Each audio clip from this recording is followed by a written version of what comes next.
Oui, c'est ceux-là que je connais le plus. Ben, j'aime bien Ken Dryden. I'm glad to see Rogie Vachon there. I think he's just playing outstanding hockey. He demonstrated it last night here in Montreal, too. Bobby Clark from Philadelphia is one. I like Dennis Hextall from Minnesota. It's basically Esposito and Orr. And Marcel Dion, I think is very good. Oh, Denis Potvin I like a lot. I think he's a good hockey player. I think it's René Robert and Martin. I think Kurt Bennett and Tom Lysiak. Roger Vachon from Los Angeles in goal. Left wing, Richard Martin from Buffalo. Bobby Orr from Boston. Dennis Pott from the Islanders. Well, the best player is, for me, Phil Esposito. I like Bobby Clark, and I like Guy Lafleur. Ah oui, Lafleur, il est bon aussi. Oui, ils sont bons. Oui. Guy Lafleur. And Darryl Sittler. Guy Lafleur. Esposito. My favorite player, Marcel Dion. Bobby Clark from the Philadelphia Flyers, I guess. Bill App. Well, I sort of like tough hockey players. Bobby Orr, Esposito, Lafleur aussi, j'ai oublié Lafleur, oui. Formidable cette année. I like Ken Dryden to have a nice game tonight. Bobby Orr. Ladies and gentlemen, on behalf of the Montreal Forum and the National Hockey League, welcome to the 28th Annual All-Star Game, featuring the stars of the Prince of Wales Conference and the Clarence Campbell Conference. From the Philadelphia Flyers, number 1, goaltender Bernard Parent.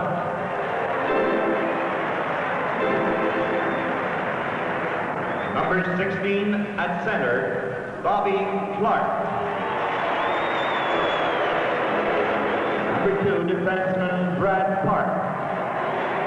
Number 10, right wing, Rodrigue Gilbert. From the New York Islanders, number 5, defenseman Denis Potvin. Now the players representing the Prince of Wales Conference. Les Maple Leafs de Toronto, le numéro 27, l'ailier Darryl Sittler. Number 26 at center, Syl Apps. Les Red Wings de Détroit, le numéro 12 au centre, Marcel Dion. Le numéro 8, évoluant à l'aile gauche, Richard Martin.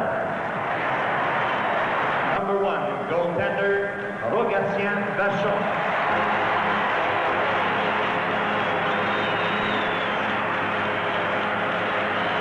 Number 4, on defense, Bobby Orr. Number 7, at center, Phil Esposito.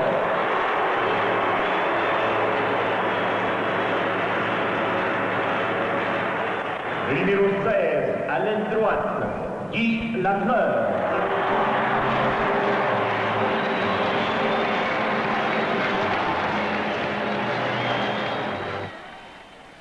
The term All-Star has always meant something special in all sports. It means the best.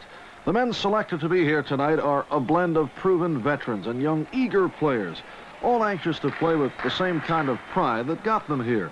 Of the 40 players from both teams, 16 are making their first appearance in the annual game, a sign of the unprecedented growth that hockey is now enjoying.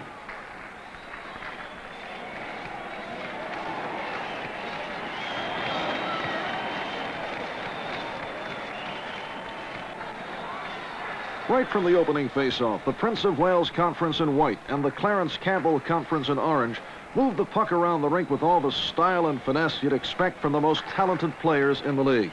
Both goaltenders, Bernie Parent from Philadelphia Stanley Cup champion Flyers, in goal for the Campbell Conference, and Rogo Vachon, ex-Montreal Canadian, and now the All-Star goalie for the division-leading Los Angeles Kings, saw action early and often, as this game, being played without the usual hard body checks of a regular season game, permitted a wider range for the skaters to operate in, a plus for them. But working against them was the fact that they were not accustomed to skating together as a team, and it takes a while to build the precise timing needed to establish the offense.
Midway through the opening period, the Prince of Wales Conference held off a strong Campbell attack and then opened the scoring with Pittsburgh's young Sillaps breaking through the defense.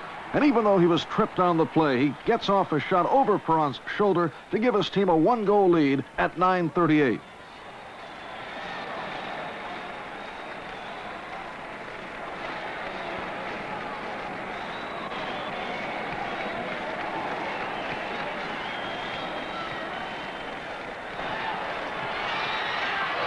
As play continued, the white-shirted Prince of Wales team carried the action and kept Perrant alert with heavy pressure at his end of the rink, as they seemed to be able to control the puck better.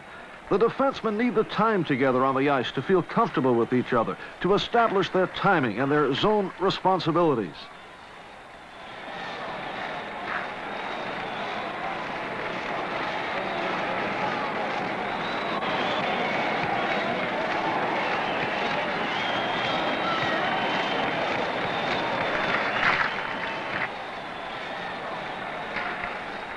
A 1-goal lead is never enough in a game like this because of the caliber of the shooters on both teams. And the Prince of Wales Conference jumps to a 2-goal lead as they manage to keep the puck in the Campbell end and eventually get it out to Don Luce, number 20 in white, one of the young stars keeping Buffalo on top of its division. And he slides the puck past Perrant at 12:02.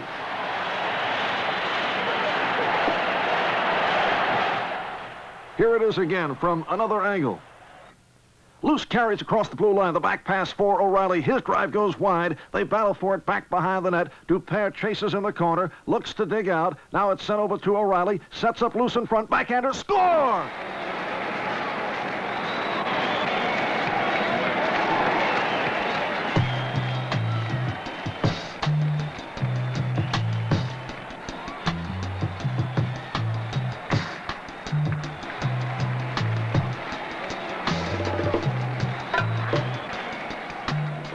Sparked by the 2 goals from these young players, the Prince of Wales team really turns it on, forcing the play all over the Campbell ice, keeping them bottled up and giving them the fits as they fire away at Perrant.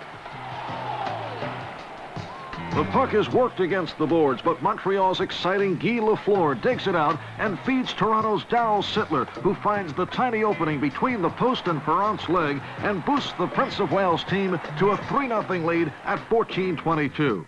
The replay shows how little room Perrant gave him on the short side, but it was enough.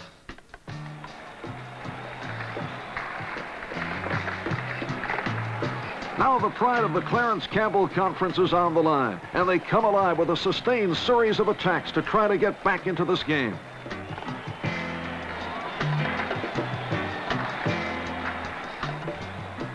And suddenly, it was the Prince of Wales team who couldn't get the puck out of its end. With the period coming to a close, the Campbell Conference had taken the game's momentum and controlled the puck, their passes finding the mark again and again.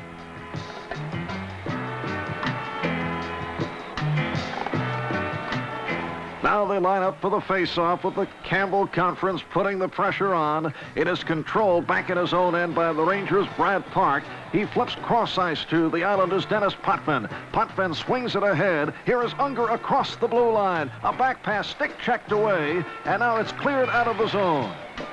Taken at center again by Potvin. Looking for Unger. Feeds Unger. A fake slap. Now Unger to Potvin. Score! Dennis Potvin has cut it to 3-1. The young Potvin, last year's Rookie of the Year, his second goal in All-Star play. Early in the second period, with the Rangers' Steve Vickers off the ice for hooking, the Wales team has some excellent scoring opportunities. Boston's superb Bobby Orr leads the power play attack, and only Perrant's brilliant goaltending keeps the game from being ripped wide open.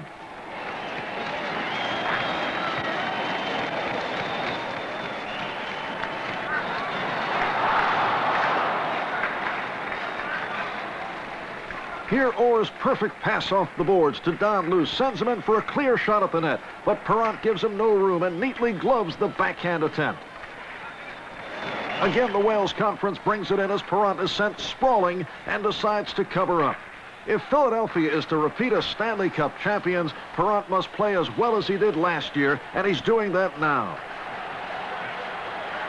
But at the other end, the Rangers' Brad Park tries to set up a goal, but Montreal's Ken Dryden, now in the nets for the Prince of Wales, makes the save. Seconds later, as Park sets up the same play, Dryden is able to save again, as close checking becomes more and more a part of this game.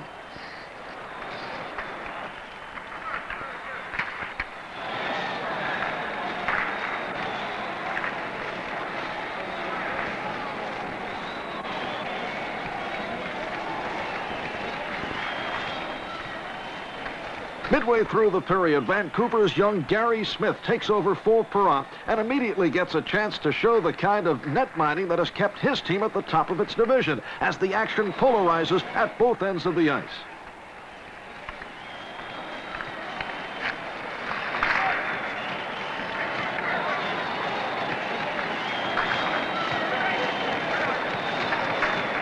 The fans have come to see spectacular plays, and they get them in bunches. Sil Apps spots California's Joey Johnston breaking in alone behind the defense and feeds him perfectly on this breakaway. But Smith comes out and makes a dazzling save, and the puck is worked free.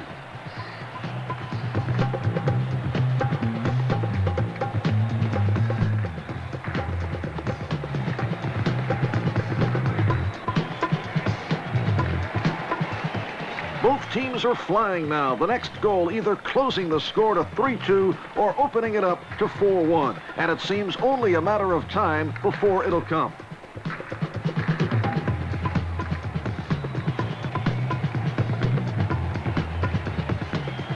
And when it does, it's off the stick of the league's leading scorer, Boston's Phil Esposito, and off the leg of defenseman Dennis Potvin. The period ends with the Prince of Wales now holding a 3-goal edge.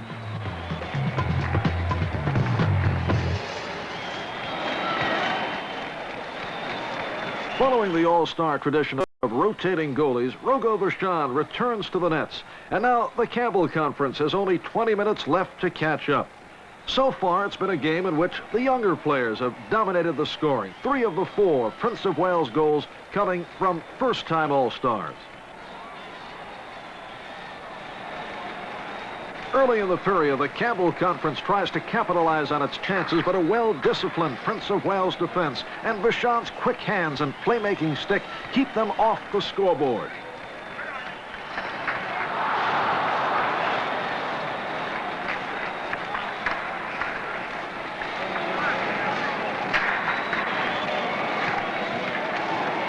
And with less than 3.5 minutes gone, Pittsburgh's Sil Apps beats Smith after a great pass from Buffalo's Rene Robert to send Prince of Wales off to a bulging 5-1 lead. It is young Apps' second goal of the game, and it breaks things wide open. Minutes later, it becomes 6-1 as Boston's Terry O'Reilly, in his first All-Star game, backhands a shot over the fallen Smith, who had been getting less and less help in front of his net. And now it was Bobby Orr's turn to get his nightly goal, making the score 7-1 and proving that the older veterans can still find the net. Bobby Orr is 26 years old.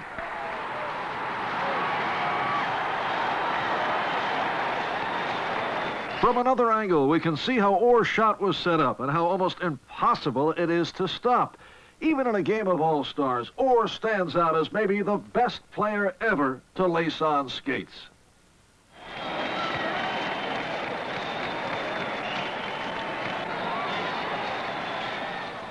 From here on, all that remained was to see if Sil Apps could get his 3rd goal, the hat trick for a young player with a special fan in the stands. His father, Sil Apps Sr., who played for Toronto and scored a goal in the very first All-Star game 28 years ago.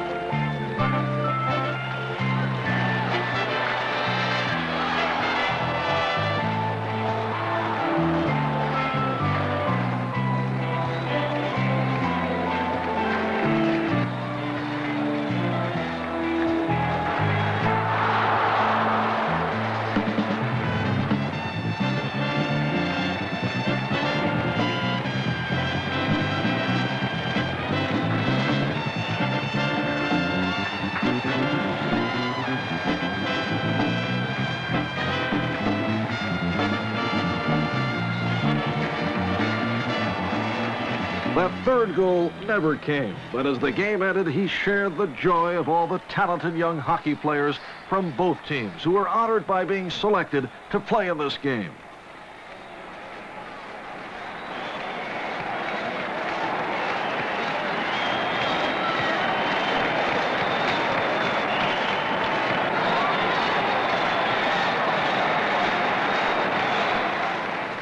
Chosen as the night's most valuable player, Sil Apps won more than his father's immense admiration. He also won a brand new automobile, a 1975 Dodge Charger. It's my pleasure on behalf of Dodge Division of Chrysler Corporation to present the car, the Dodge Charger, to the most valuable player, the first star of the game here at the Montreal Forum, Sil Apps. Sil, my congratulations to you. Thank you very much. And first of all, I'll give you these keys. This is what you're here for, but I would like to congratulate you on the 2 goals and the fact that I thought you might tie my record of 3 goals in the All-Star. You deflected one over the net, and you had a few chances at the end. I had a couple of really good chances. Pony put me in there once when I went over the net, and Bep left me out there for the last 2.5 minutes, and right near the end, Guy Lafleur put one over, and I just fired it right into Smith. And you had a couple of proud people in the stands tonight, didn't you? Yeah, Mom and Dad were in the crowd, and my wife and her parents, so it's an extra happy day for me. Beautiful, and of course I must mention the fact that Sil's father scored a goal in one of the first All-Star games, but you had to outdo Dad by doing 2. Well, you think you'll rub it into him a little bit? I hope so, just a little bit. I just like, before I leave here, I just like to thank all the guys back in Pittsburgh. I'm sure they're watching.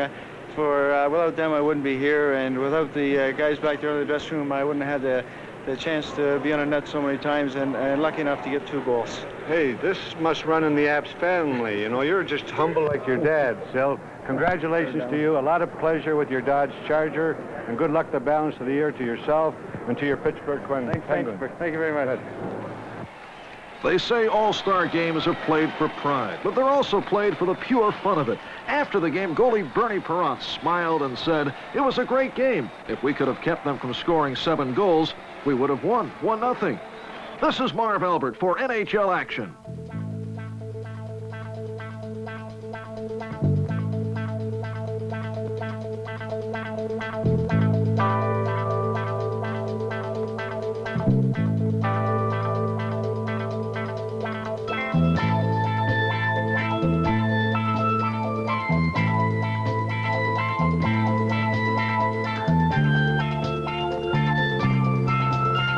Watch more.